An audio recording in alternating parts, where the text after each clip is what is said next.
اقرأ أخيا ورتل القرآن اصدح بصوتك اسمع الأكوان اقرأ كلام الله. السلام عليكم ورحمة الله وبركاته. الحمد لله الذي كفى وسلام على عباده الذين اصطفى أما بعد فأعوذ بالله من الشيطان الرجيم بسم الله الرحمن الرحيم.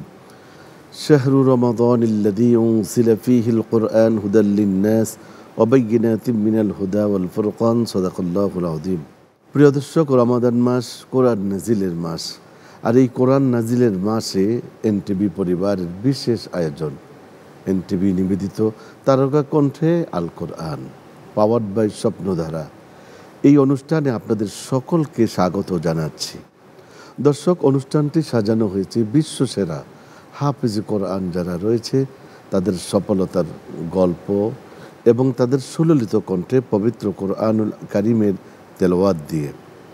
প্রিয় দর্শক, প্রতিদিন আমরা বিশ্বসেরা হাফেজ অর্থাৎ বিশ্বখ্যাত হাফেজ কোরআন যারা আন্তর্জাতিক অঙ্গনে নিজেকে তুলে ধরেছে, দেশকে তুলে ধরেছে, এই ধরনের প্রতিভাবান যারা রয়েছে তাদেরকে নিয়ে এই অনুষ্ঠানটি সাজিয়েছি। আমাদের মাঝে উপস্থিত হয়েছেন যাকে আমরা আমন্ত্রণ জানিয়েছি, তিনি হলেন বিশ্বসেরা হাফেজ কোরআন হাফেজ মোহাম্মদ আবদুল্লাহ আল মামুন। আসসালামু আলাইকুম ওয়া রাহমাতুল্লাহি ওয়া বারাকাতুহু। ওয়া আলাইকুম আসসালাম ওয়া রাহমাতুল্লাহি ওয়া বারাকাতুহু। আবদুল্লাহ আল মামুন, কেমন আছো? আলহামদুলিল্লাহ, আপনি কেমন আছেন? আলহামদুলিল্লাহ, ভালো আছি। আবদুল্লাহ আল মামুনের গ্রামের বাড়ি কোথায়? আমার গ্রামের বাড়ি হচ্ছে কুমিল্লা মুরাদনগর। অবস্থান কোথায়, ঢাকায় নাকি কুমিল্লা? যে আমি ঢাকা বনশ্রীতেই থাকি। বাবা কি করে? আমার বাবা আগে সৌদি আরবে ছিলেন, তো এখন দেশে আছেন, দেশে একটি প্রতিষ্ঠান আছে সেটি দেখাশোনা করেন।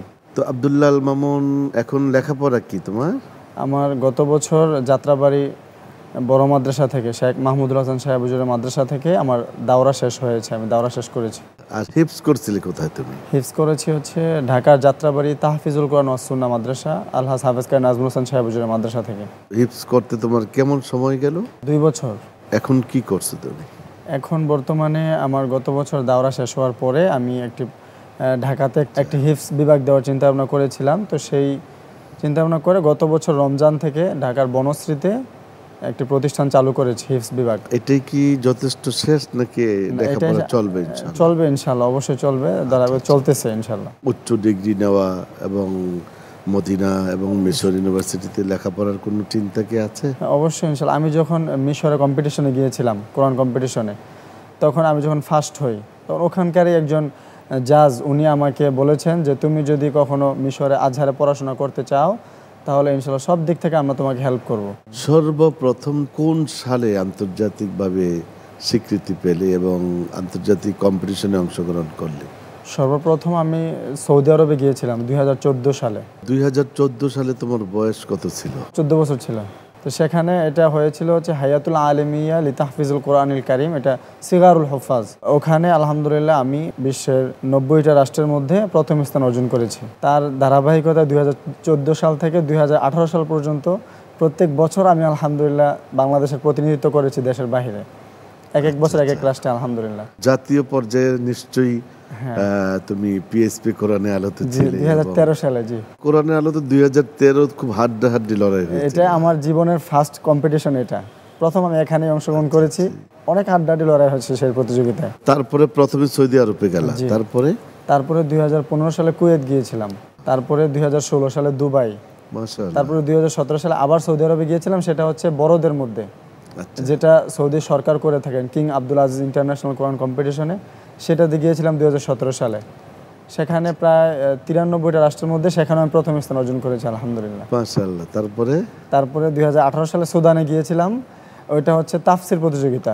তাফসিরটা হচ্ছে কোরআন শরীফের 22 নম্বর পারা তাফসির ছিল, আর পুরো কোরআন শরীফ হিফজ ছিল। সুদানে প্রথম রাউন্ডের প্রশ্ন ছিল হচ্ছে 7টা, বিভিন্ন জায়গা থেকে মুতাশাবিহাত ধরেছে। তারপর ফাইনালে ছিল হচ্ছে 5টা কোরআন শরীফ প্রশ্ন আর 5টা তাফসির প্রশ্ন। আমি আলহামদুলিল্লাহ সবগুলোই উত্তর দিতে পেরেছি ভালোভাবে। 5টি রাষ্ট্র যাওয়া এবং সেখান থেকে সম্মাননা নিয়ে আসে, এটা বিরাট একটি ব্যাপার।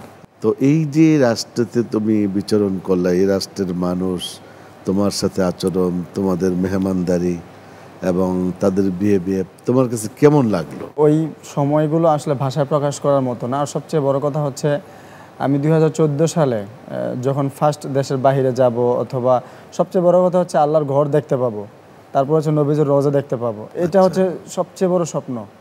আর যখন আমি সৌদি আরব এয়ারপোর্টে নেমে ওনারা ওখান থেকে আমাদেরকে এহরাম কাপড় পরে মক্কায় নিয়ে যাচ্ছিল, আর মক্কায় যাচ্ছিলাম আর আমার কান্না চলে আসতেছিল যখন মক্কা ঢুকতে মক্কার গেটটা দেখা যায়। আর যখন আল্লাহর ঘরটা ধরেছি, আল্লাহর কাছে দোয়া করেছি, তখন তো নিজে নিজে মানে কোন অবস্থায় ছিলাম এটা আল্লাহ পাক ভালো জানে। আল্লাহর ঘরে তুমি গিয়েছো, সৌভাগ্যবান তুমি।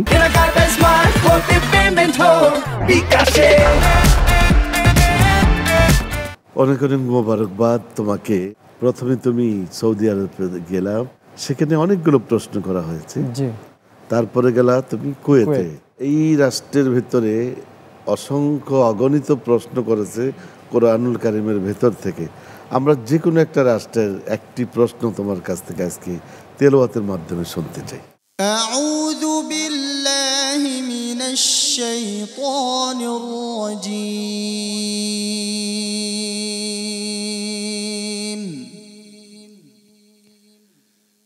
বিসমিল্লাহির রহমানির রহিম।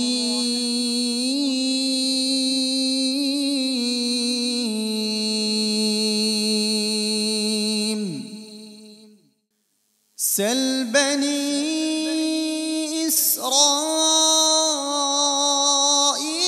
كم آتيناهم من آية بينة ومن يبدل نعمة الله من بعد ما جاءته فإن الله شديد العقاب. زين للذين كفروا الحياة الدنيا ويسخرون من الذين آمنوا والذين اتقوا فوقهم يوم القيامة والله يرزق من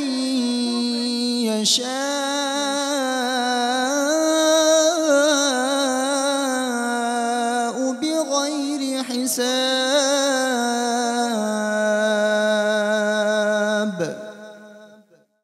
كان الناس أمة واحدة فبعث الله النبيين مبشرين ومنذرين وأنزل معهم الكتاب بالحق ليحكم بين الناس فيما اختلفوا فيه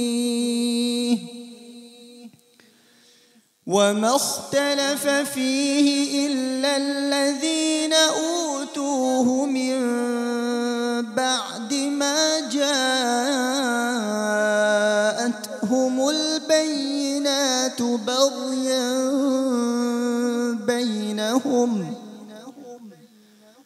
فهدى الله الذين آمنوا لما اختلفوا فيه من الحق بإذنه والله يهدي من يشاء إلى صراط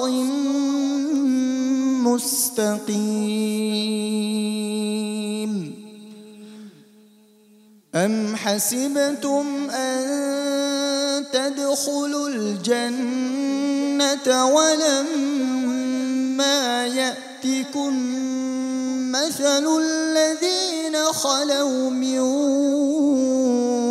قبلكم مستهم البأساء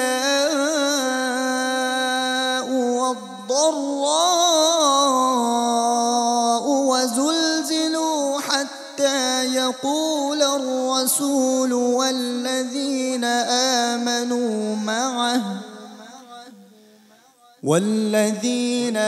آمنوا معه متى نصر الله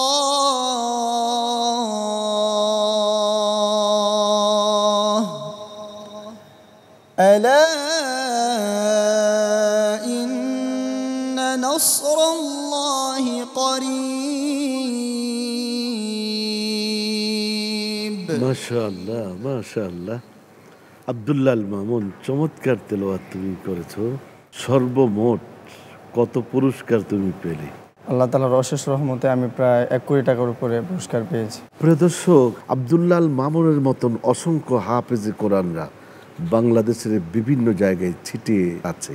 প্রিয় দর্শক, বাংলাদেশের হাফেজে কোরআনরা বিশ্বের অনেকগুলো, ইউরোপ সহকারী অনেকগুলো রাষ্ট্রে তাদেরকে হায়ার করে নিয়ে যাওয়া হচ্ছে তারাবির নামাজের নেতৃত্ব দেওয়ার জন্য। হাফেজ আব্দুল্লাহ আল মামুন, অনেক চমৎকার তেলাওয়াত তুমি করেছিলে ধীর গতিতে। এই স্লো মোশনে কোরআন তেলাওয়াত করা খুব কঠিন। কতক্ষণ তুমি তেলাওয়াত করতে পারো? যেই কয়টা রাষ্ট্রে আমি প্রতিযোগিতায় গিয়েছি প্রত্যেকটা রাষ্ট্রে আমি এভাবেই তেলাওয়াত করেছি। তুমি কি কোরআনুল কারীমের শুরু থেকে শেষ পর্যন্ত এইভাবে তেলাওয়াত করতে পারো? ইনশাআল্লাহ আমি এইভাবেই প্রায় 15 থেকে 20 খতম আমি শুনিয়েছি শুধু 17 সালেই কম্পিটিশনে যাওয়ার আগে। মাশাআল্লাহ মাশাআল্লাহ।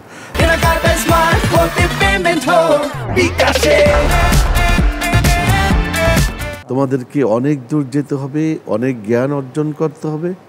কোরআনের প্রচার এবং প্রসারে নিবেদিত হয়ে তোমাদের কাজ করে যেতে হবে। কোরআনকে ধরে রাখবে, কোরআন তোমাকে আরো অনেক অনেক অনেক গুণ উপরে নিয়ে যাবে ইনশাআল্লাহ। আব্দুল্লাহ আল মামুন, তেলাওয়াতের বাহিরে কোনো কিছু কি তোমার জানা আছে? অনেকে হামনাত জানে, অনেকে কিরাত পড়ে, অনেকে আজান দেয়। তোমার কোন বিষয়টা তোমার আয়ত্ত আছে? আমি একটু কিরাত পড়তে পারি। তাহলে আচ্ছা, ইসলামী সঙ্গীত পারো? ইসলামের সঙ্গে কিরাত পারো? জি। তাহলে আমরা একটু কিরাত শুনি ইনশাআল্লাহ। মাশাআল্লাহ। أعوذ بالله من الشيطان الرجيم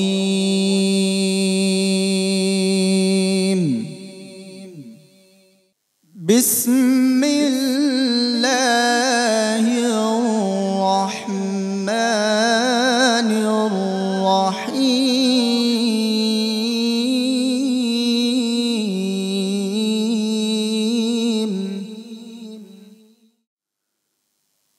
لو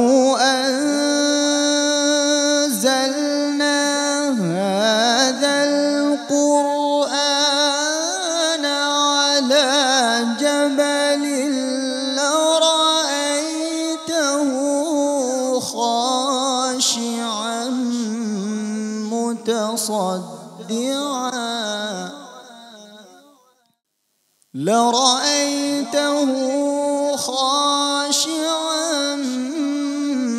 متصدعا من خشية الله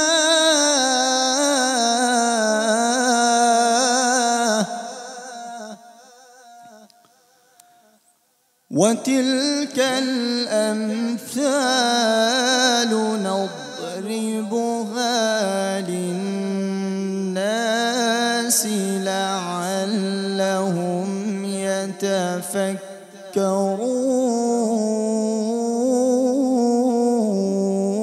يتفكرون هو الله الذي لا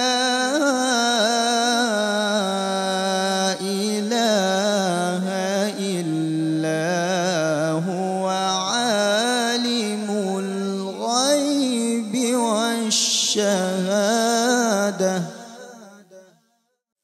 عالم الغيب والشهادة هو الرحمن الرحيم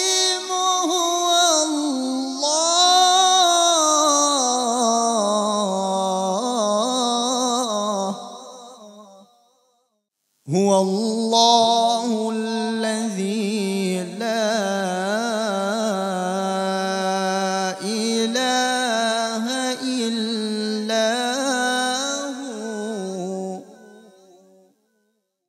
الملك القدوس السلام المؤمن المهيمن العزيز الجبار المتكبر سبحان الله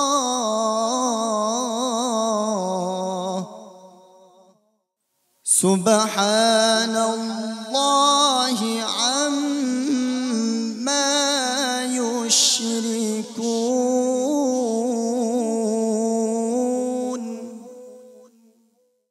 هو الله الخالق البارئ المصور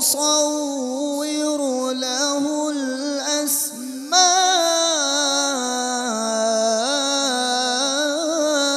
الحسنى يسبح له ما في السماوات والأرض وهو العزيز الحكيم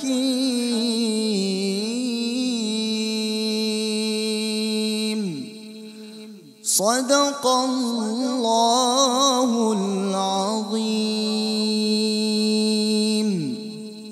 মাশাআল্লাহ। হাফিজ আব্দুল্লাহ আল মামুন, কোথায় শিখলে কিরাত? আমি আমার ওস্তাদের কাছে শিখেছি, নাজমুল হাসান সাহেব হুজুরের কাছে। আচ্ছা আচ্ছা, মাশাআল্লাহ। তার মানে হিফজের পাশাপাশি কিরাতের প্র্যাকটিসও তোমাদের চলছে? জি আলহামদুলিল্লাহ। চমৎকার তেলাওয়াত হয়েছে। আমার মনে হয় তুমি যদি একটু প্র্যাকটিস করো তাহলে আরো অনেক বড় মাপের কারি হতে পারবে ইনশাআল্লাহ। ইনশাআল্লাহ। আমরা দোয়া করি। তো তোমার জন্য অনেক অনেক সফলতা আব্দুল্লাহ আল মামুন। তোমার পরিবারের জন্য শুভকামনা, তোমার বাবা মার জন্য শুভকামনা, ওস্তাদের জন্য শুভকামনা। এবং এতগুলো রাষ্ট্র তুমি গিয়েছো, তুমি আমার কুমিল্লার গৌরব তা নয়, আমি মনে করি বাংলাদেশের গৌরব, বাংলাদেশের কৃতি সন্তান আব্দুল্লাহ আল মামুন। আরও সফলতা তোমার জীবনে আসবে আমরা দোয়া করি, এবং সফলতার চূড়ান্ত পর্যায়ে তোমরা পৌঁছে যাবে ইনশাআল্লাহ। আমাদের জন্য দোয়া করবে। ভালো থাকো, সুস্থ থাকো। প্রিয় দর্শক, আমরা এতক্ষণ শুনলাম আব্দুল্লাহ আল মামুনের সফলতার গল্প। একজন আব্দুল্লাহ আল মামুন, কতই বা তার বয়স, 4-5টি আন্তর্জাতিক পুরস্কারে ধন্য, এবং কত বড় সম্মাননা সে ছিনিয়ে এনেছেন আমাদের দেশের জন্য। এই আব্দুল্লাহ আল মামুন আমাদের জন্য সম্পদ। এই সম্পদগুলো যথাযথভাবে আমরা রক্ষা করতে পারি, এবং আজকে এই প্রোগ্রামটি যারা আমরা দেখলাম, আমরা কি নিয়ত করতে পারি বাংলার প্রতিটি ঘরে ঘরে একজন আব্দুল্লাহ আল মামুনের জন্মগ্রহণ লাভ করুক। আল্লাহ সুবহানাহু ওয়া তাআলা আমাদের পবিত্র জন্মভূমি এই বাংলাদেশকে আল্লাহর কোরআনের জন্য কবুল করুন, আমিন। দর্শক, আগামীকাল আবারও একই সময় নতুন কোনো বিশ্বসেরা হাফেজে কোরআনকে নিয়ে আপনাদের সম্মুখে উপস্থিত হব ইনশাআল্লাহ। আমরা অনুষ্ঠানের একেবারে শেষ পর্যায়ে বিদায় নিতে হচ্ছে, বিদায় নিব। আপনাদের জন্য আন্তরিকভাবে দোয়া করে, দোয়া চেয়ে এখানেই শেষ করছি। আল্লাহ হাফেজ। আসসালামু আলাইকুম ওয়া রাহমাতুল্লাহি ওয়া বারাকাতুহু।